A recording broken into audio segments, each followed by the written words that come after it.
11:59 on New Year's Eve. Adelaide, the ice-cold CEO known for never raising her voice, was pounding on Carter's apartment door hard enough to split the skin on her knuckles. "Open the door," she screamed, her breath visible in the freezing hallway, her voice breaking not just from cold, but from fear. Inside, Carter stood frozen, his heart hammering like a war drum. Why would the woman who destroyed his life show up now?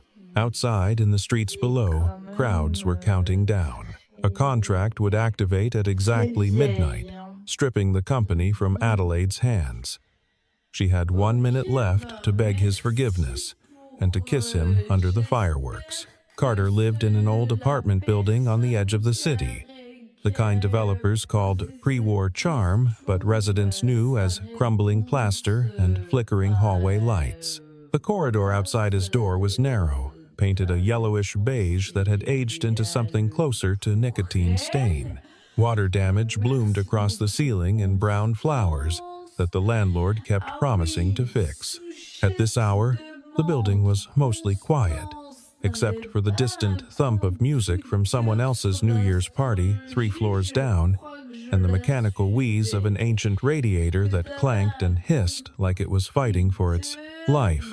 He worked as a freelance engineer now, taking small repair jobs and consulting gigs that barely covered rent, industrial control systems that needed debugging, small manufacturing plants with software glitches, the occasional residential security system installation, work that paid but never quite added up to dignity. Tonight he had planned to treat the holiday like any other night microwaved dinner. Maybe some work on a client's malfunctioning HVAC controller. Definitely no celebration. The thought of ringing in a new year with champagne and forced optimism made his stomach turn. He had nothing to celebrate and no one to celebrate with. The apartment itself was spare to the point of ascetic. Furniture from thrift stores, a laptop that was 3 generations old but still functional, walls bare except for a calendar he never bothered to change. He had stopped caring about aesthetics when he stopped believing his life would improve enough to warrant decoration. But he wasn't quite as alone as he pretended. On his desk sat a sealed envelope, thick with documents he had never opened in 2 years, though he knew every word inside by heart because he had compiled them himself. Next to it lay an old USB drive in a cracked plastic case, the label written in his own handwriting. Evidence, do not lose. The wall clock ticked louder than it should, each second like a gavel strike in a courtroom that existed only in his mind. Carter had been keeping his own kind of time, counting down not to midnight, but to some imagined moment when justice might finally arrive, when the truth would matter enough for someone to care. He was decent at his core, the kind of man who couldn't ignore someone in genuine distress, even if they had hurt him. That decency felt like a curse tonight as he listened to Adelaide's increasingly desperate pounding, each impact surely leaving blood on his door. Adelaide appeared nothing like the composed CEO the business magazines photographed in power suits and calculated smiles.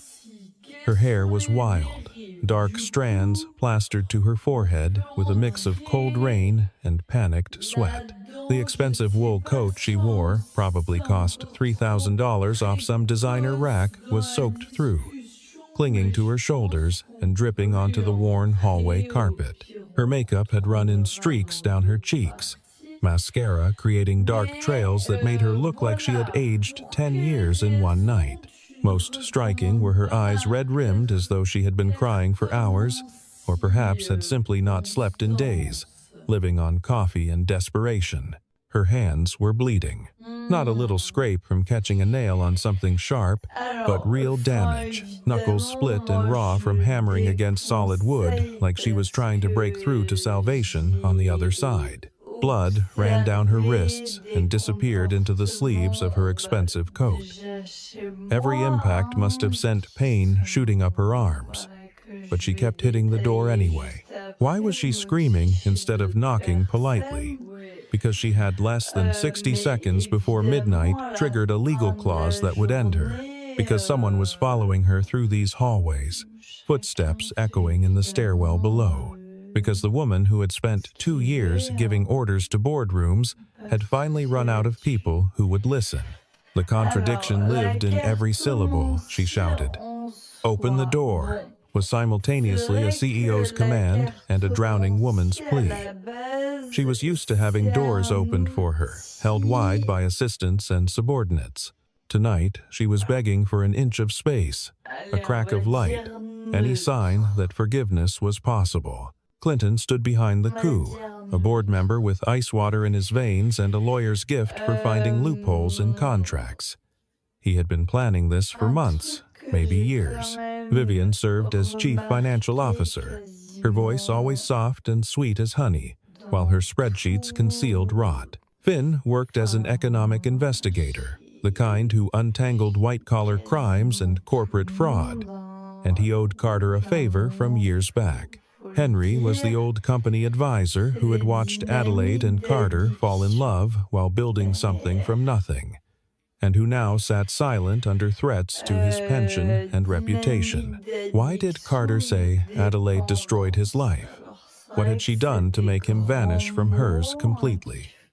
The answer lay in the envelope on his desk and in the scars that ran deeper than skin. They had started with nothing but ambition and complementary skills. Adelaide wasn't a CEO back then, but an ambitious graduate with fire in her eyes and a business plan she couldn't execute alone.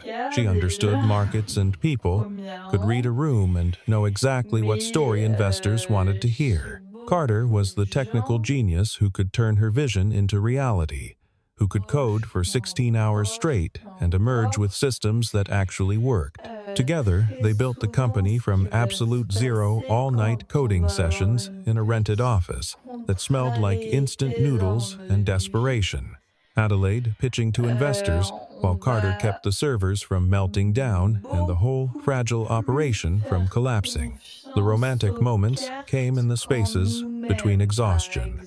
Adelaide would fall asleep on paperwork, still wearing yesterday's clothes, and wake to find Carter's jacket draped over her shoulders and the office heater turned up because he noticed her shivering. Carter once wrote Happy New Year on a scrap of code paper because they were too broke and too busy to go outside and see actual fireworks, and Adelaide had kept that piece of paper in her desk drawer for months, like it was a treasure. They were partners in every sense, building not just a company, but a future together, believing that success and love could grow side by side, without one destroying the other.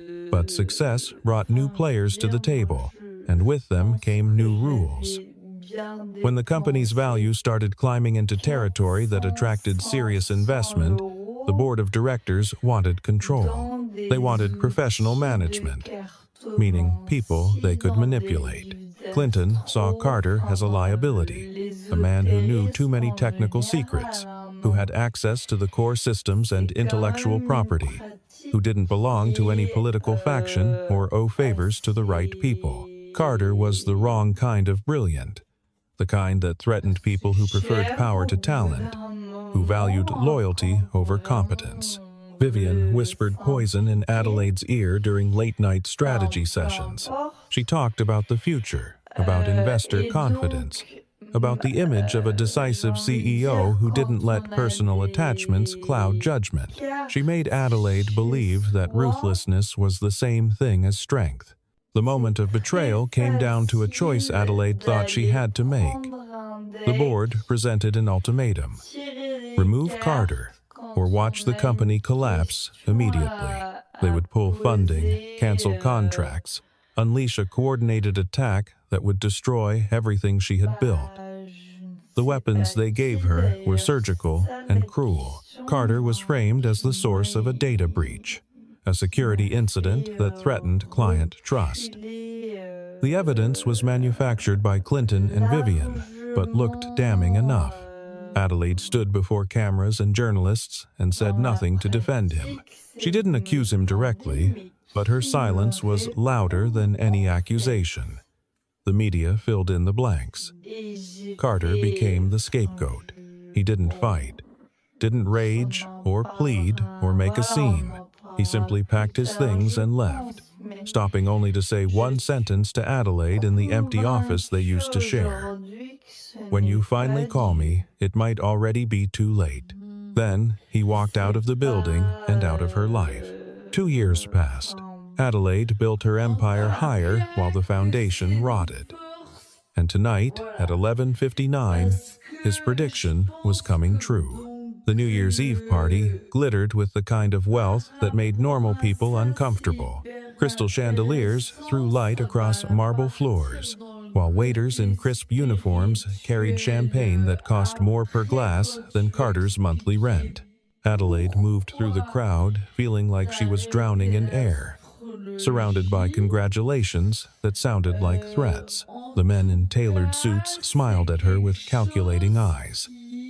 They were already measuring her for a coffin, professionally polite while planning her funeral. Clinton approached with 2 glasses of champagne, his toast so sweet it could rot teeth. He mentioned, casually, as if discussing the weather, that certain contractual provisions would activate automatically at the stroke of midnight. The midnight clause was surprisingly simple for something so destructive. A provision, buried deep in the company's revised bylaws, stated that if certain conditions were met at exactly 1200 hours on January 1st, control of the company would transfer to a designated trustee, Clinton, naturally, operating through a shell fund and proxy votes. The condition that locked everything was technical. Either someone needed the original source code that only Carter possessed, or they needed a signature confirming authorization from the co-founder who had been improperly removed. Because Carter's dismissal had violated procedure, his technical ownership rights had never been legally dissolved. He was the key that would either save Adelaide or condemn her. Adelaide realized the trap too late.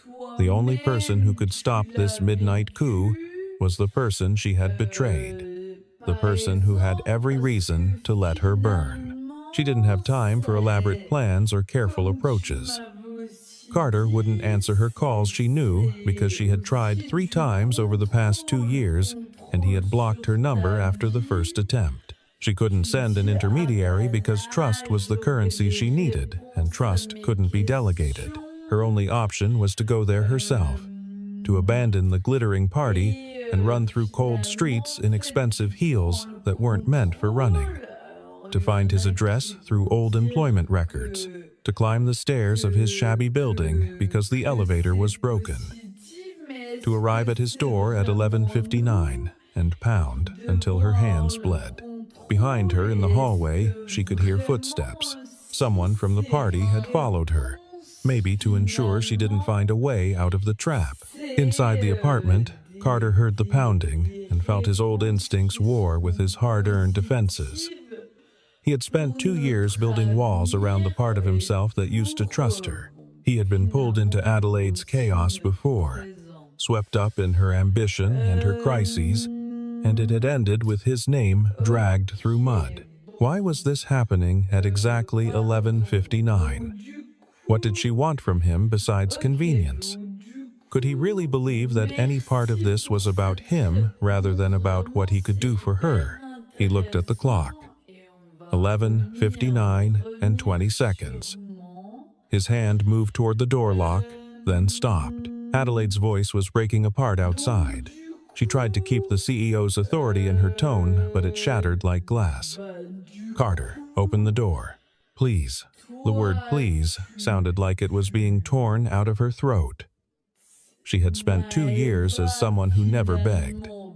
Tonight, she was learning how. She realized with sudden clarity that she couldn't order him to help her anymore. That part of their relationship was dead, killed by her own hand. The power dynamic that used to define them had inverted completely. He was behind a locked door with everything she needed, and she was in a hallway, bleeding and desperate.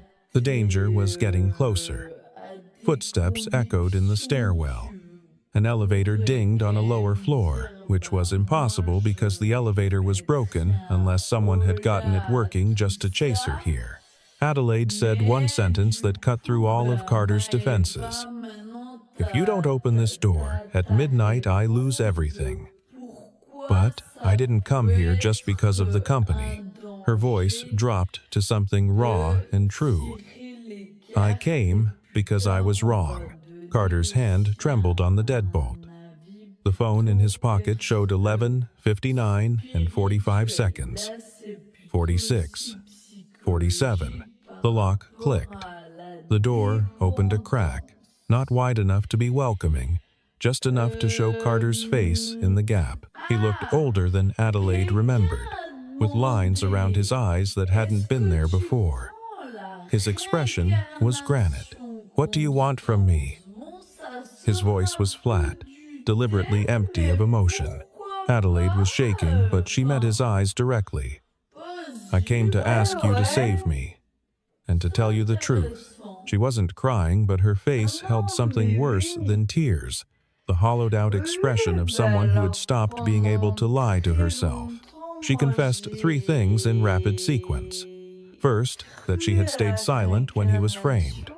Second, that she had chosen ambition because the board made her believe she had no other choice. Third, that she had spent 2 years living like an animated corpse, functional but hollow, running a company that felt like a mausoleum. But Adelaide knew confession without evidence was just noise. She pulled out her phone with bloody fingers and showed him screenshots. A recorded conversation where Clinton outlined the midnight clause.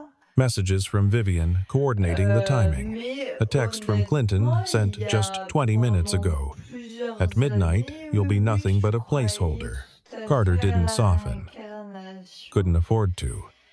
So a kiss is a negotiation tactic now? The bitterness in his voice was 2 years old and still fresh. Adelaide's breath hitched like she had been struck, but she answered honestly. "No.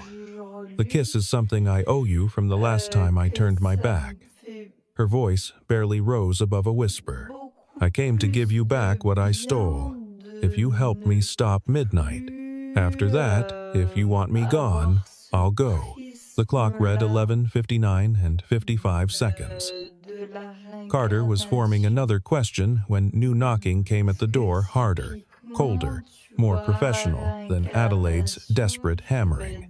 Clinton's voice carried through the wood, smooth and poisonous as antifreeze.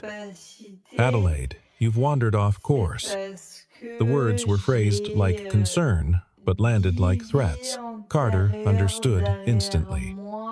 Adelaide wasn't just running from a corporate coup. She was running from someone real, someone who would take what they wanted by force if necessary. He made a decision, grabbed Adelaide's wrist and pulled her inside, slamming the door and throwing the deadbolt. Adelaide gasped for air, her back against his wall, looking more fragile than he had ever seen her. "They'll take what you're holding, then they'll destroy any chance I have left." Carter moved to his desk and picked up the sealed envelope he had kept for 2 years. "You think I haven't been preparing for something?" He tore it open, and documents spilled across the table, printed emails, system logs, metadata, proving the data breach was staged. Outside, the first fireworks began. Distant booms that signaled midnight was seconds away. Carter's phone buzzed with a notification. Adelaide's phone did the same, louder and more insistent. She looked at the screen and went pale. System access revoked. A message from Vivian followed. "Sorry, Adelaide. It's business," Adelaide whispered. "It's too late." Her voice was hollow. Carter met her eyes. Too late for them, not for the truth. The clock struck midnight exactly. Fireworks exploded across the city sky, visible through Carter's window in bursts of gold and silver. In that moment, everything Adelaide had built was legally stripped away, transferred to Clinton's control through a contract clause she had signed without reading thoroughly enough. The company she had sacrificed Carter to save was gone, but Carter had made his choice the moment he opened the door. Not because he forgave her, not yet, but because he believed in something larger than revenge. He believed in the truth, Carter had spent 2 years documenting everything. When he left the company, he had taken copies of every system log, every internal email, every piece of evidence that proved the data breach was manufactured. He kept backup files of the original source code, with timestamps showing who accessed what and when. He had receipts of meetings he wasn't invited to, and recordings of conversations where his name was used as a weapon. He hadn't released any of it because part of him still cared about the company he had helped build. Destroying it publicly would hurt innocent employees, tank the stock price, ruin people who had nothing to do with the betrayal. And somewhere deeper, somewhere he barely admitted to himself, he had hoped Adelaide would fix it on her own, that she would find her spine and stand up to Clinton and Vivian without needing him. She hadn't. But tonight, she was trying. Carter set terms clearly. "You want me to save you, then you have to burn your own throne." He spread the documents on the table between them like a hand of cards. "You go public with what you did. You admit you stayed silent when I was framed. You're willing to lose the CEO position if that's what it takes for me to be cleared." Adelaide looked at the evidence, then at Carter. The choice was impossibly simple and devastatingly hard. She nodded. "I'll do it." Her hands were still bleeding. She wiped them on her expensive coat and reached for her phone. Carter stopped her. "Not yet. First, we call Finn." He pulled out his own phone and dialed. When the investigator answered with a confused, "Carter? It's midnight." Carter didn't waste time on pleasantries. "I have evidence of corporate fraud and an illegal hostile takeover. I need you now." Finn had worked with Carter years ago on a different case, and Carter had helped him crack a technical puzzle that made Finn's career. The investigator owed him, and more importantly, Finn was someone who still believed in doing the right thing, even when it was inconvenient. "Give me 20 minutes, Finn said, already moving. Another round of pounding hit the door. This time, there was the metallic scrape of something being inserted into the lock. They were coming in, whether Carter cooperated or not. The first twist came from an unexpected direction. Vivian called Adelaide directly, and Adelaide, shaking, put the phone on speaker. The CFO's voice dripped false sympathy. "Adelaide, I hope you understand, this is nothing personal, just business." But then she said something that changed the game. "Clinton will make an excellent CEO. Much more decisive than someone who lets emotions cloud judgment." Carter listened closely and caught what Adelaide almost missed. Vivian wasn't just betraying Adelaide. Vivian had orchestrated the entire midnight clause, specifically to force Adelaide into a position where she would have to expose Carter's location and the technical keys he still possessed. Vivian wanted both of them neutralized, Adelaide stripped of power, Carter's evidence confiscated before it could be used. Vivian continued, her voice saccharine and cruel. "You're probably with him right now, aren't you? Begging for his help. That's perfect. Makes it easier to finish both of you at once." Adelaide's face showed pure shock, but Carter felt something else, vindication mixed with anger. He had suspected the betrayal went deeper than simple ambition, and now he had confirmation. The second twist was smaller but more personal. Adelaide asked, voice breaking, "Why didn't you destroy me when you had the chance? You had all this evidence for 2 years." Carter was quiet for a moment, looking at the scattered documents. "Because I didn't want to become Clinton." He met her eyes. "I could have pressed send on an email that would have buried you, would have felt justified, even. But that would have made me into someone who destroys people for revenge." He paused. "I'm not that person." "Even when you made it hard not to be." Adelaide stared at him, and for the first time in 2 years, she saw clearly what she had sacrificed. Not just a business partner, not just a technical genius, but a man who was fundamentally decent in a world that rewarded the opposite. Carter asked the question that mattered most. His voice was quiet but sharp as a scalpel. Adelaide could have lied, could have said what he wanted to hear. Instead, she told the most painful truth. I came because I was afraid that the new year would start and I wouldn't have one more chance to say I love you in a way that wasn't poisoned by what I did. Her voice cracked completely on the last words. Not the controlled crack of someone performing emotion, but the real break of someone who had finally run out of armor. Outside the window, fireworks painted the sky gold and silver, beautiful and indifferent to the small human drama playing out in a shabby apartment. Inside, Carter and Adelaide stood in near darkness, the only light coming from the laptop screen displaying evidence of corporate conspiracy. Finn arrived with a small team, not police exactly, but legal investigators, with enough authority to freeze assets and secure evidence. They wore professional clothes that screamed lawyer, without the expensive tailoring that screamed corporate lawyer. They worked fast, photographing documents with high-resolution cameras, copying files onto encrypted drives, recording statements with careful attention to chain of custody. The pounding at the door had stopped.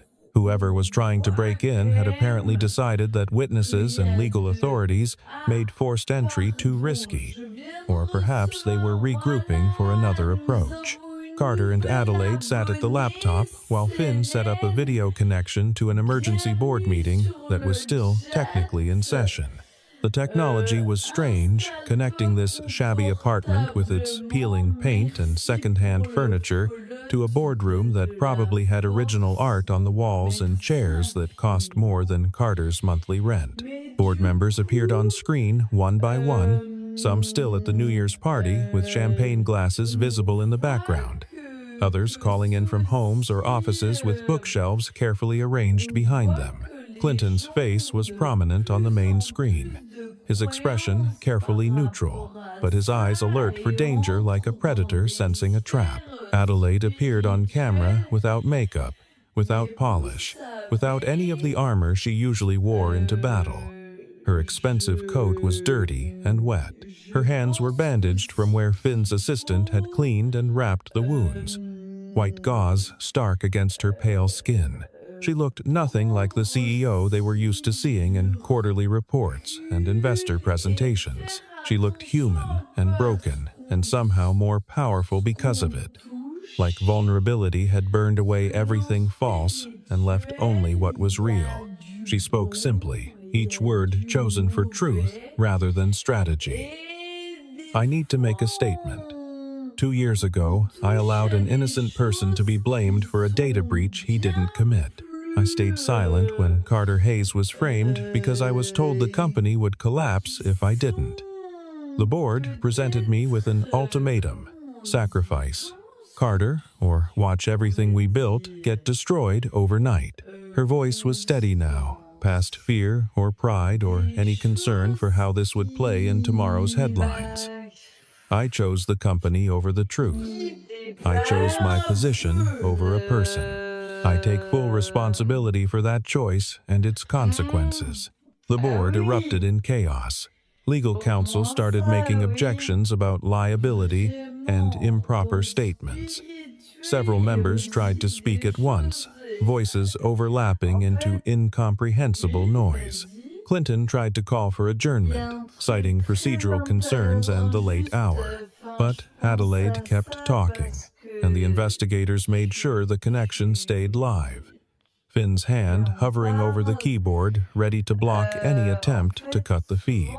What I didn't know until tonight was that the same people who forced that choice have been planning to remove me through a contract clause designed to activate at midnight. That clause has already been triggered. She held up her phone, showing the system access notification that had stripped away her authority. I no longer have operational control of this company, but I do have evidence that the clause itself was created through fraud, and that the data breach 2 years ago was manufactured to create the leverage that forced my hand. Carter appeared on camera beside her, and several board members recognized him immediately. Whispers started, some shocked, some knowing. some calculating how this revelation would affect their own positions. Henry, the old advisor, looked like he might weep with relief. Carter didn't waste time on niceties or explanations. I'm Carter Hayes. I was the technical co-founder who was removed under false pretenses 2 years ago. I have system logs proving the data breach was staged. I have emails showing Clinton and Vivian coordinated the frame. I have documentation of every illegal step taken to remove me and eventually remove Adelaide. He shared his screen. Document after document appeared, each one more damning than the last. Meeting notes where Clinton discussed eliminating technical liability with specific timelines for removing Carter. Messages where Vivian calculated the optimal time to trigger the midnight clause, factoring in holiday schedules and reduced oversight. System logs showing access from Clinton's personal devices to servers he claimed were compromised by Carter, including timestamps that proved the breach happened from inside the building while Carter was provably elsewhere. Financial records showing payments to consultants who specialized in corporate restructuring, which was polite language for hostile takeovers. Clinton's careful neutrality cracked. He tried to speak, but his lawyer grabbed his arm. Vivian's camera feed suddenly went dark. She had disconnected. Adelaide made her final move. I'm resigning as CEO, effective immediately, pending independent investigation. But I'm also requesting that all actions taken under the Midnight Clause be frozen until the fraud investigation is complete. She looked directly at Clinton through the screen, and I'm formally requesting that Carter Hayes be reinstated as co-founder, with full restoration of his ownership stake and reputation. It wasn't a victory. Not yet. But it was the beginning of justice, which felt more valuable than any corporate title. The kiss didn't happen in that moment of triumph. It came after Finn had left with boxes of evidence, after the emergency board meeting had devolved into accusations and legal threats, after Adelaide had made a dozen more calls, each one dismantling a piece of her own empire to expose the rot inside. They stood by the window, watching the last of the fireworks fade. The city was celebrating a new year while their old world burned behind them. Carter had helped because it was right, not because he had forgiven her. But somewhere in the chaos of the night, watching Adelaide sacrifice everything she had built to clear his name, something in him had shifted. Adelaide whispered, "Thank you for still opening the door." She wasn't expecting anything more. Wasn't asking for forgiveness or reconciliation, just acknowledging the gift he had given by choosing justice over bitterness. Carter turned to face her. The anger that had lived in his chest for 2 years was still there, but it had company now, something that felt almost like respect. "You didn't just ask me to save you. You saved yourself by telling the truth." Their kiss was not a negotiation or a transaction or a fairy tale ending. It was an acknowledgement that some mistakes can be repaired if you're willing to pay the cost. It was a beginning, not a conclusion. And it happened as the last firework burst outside the window, gold light flooding the shabby apartment and making everything look, for just a moment, like it might be possible to start again. The consequences came quickly. Adelaide was temporarily removed from all operational authority, while investigators tore through the company's records. The stock price dropped sharply as news of the scandal broke. Employees panicked. Clients demanded answers. It was brutal and public, and exactly what Adelaide had accepted when she chose truth over power. But something unexpected happened, too. Public opinion began to shift in her favor. Not because people forgave her initial silence, but because they watched her take responsibility for it. She could have blamed the board, blamed Clinton, blamed the pressure and the circumstances. Instead, she stood in front of cameras and said, "I made the wrong choice. I'm fixing it now, even though it costs me everything." People respected that. Not everyone, but enough. Carter's name was cleared publicly. Professional organizations that had quietly distanced themselves suddenly remembered his contributions. Job offers appeared from companies that wanted his technical expertise. He was vindicated, formally and completely, with his reputation restored and his ownership stake acknowledged. But he didn't rush back to the company. Carter had learned something in 2 years of exile. He didn't need their validation. He had built a life, small and shabby as it was, that belonged entirely to him. Returning meant risking that independence. When reporters asked about his plans, he said simply, "I'm not interested in going backward.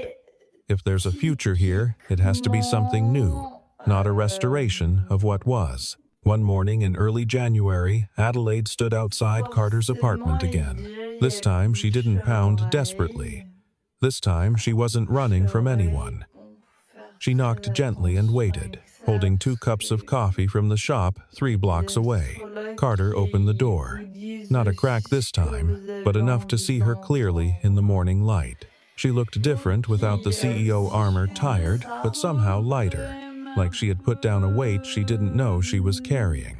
"I didn't come because of a deadline," Adelaide said quietly. "I came because I want to start this year differently. Not with midnight and panic, but with a morning and a choice." Carter stood silent for a moment, coffee steam curling between them. The decision he made next would define whether the kiss under fireworks had been an ending or a beginning, whether forgiveness was something that happened in a moment or something you built one day at a time. He stepped back, opening the door wider. "Then come in," he said simply. "We have a lot to talk about." The door swung open fully, letting morning light flood the apartment, washing away the shadows of desperate midnights and turning the page to something that might, with work and time and honesty, become something worth building.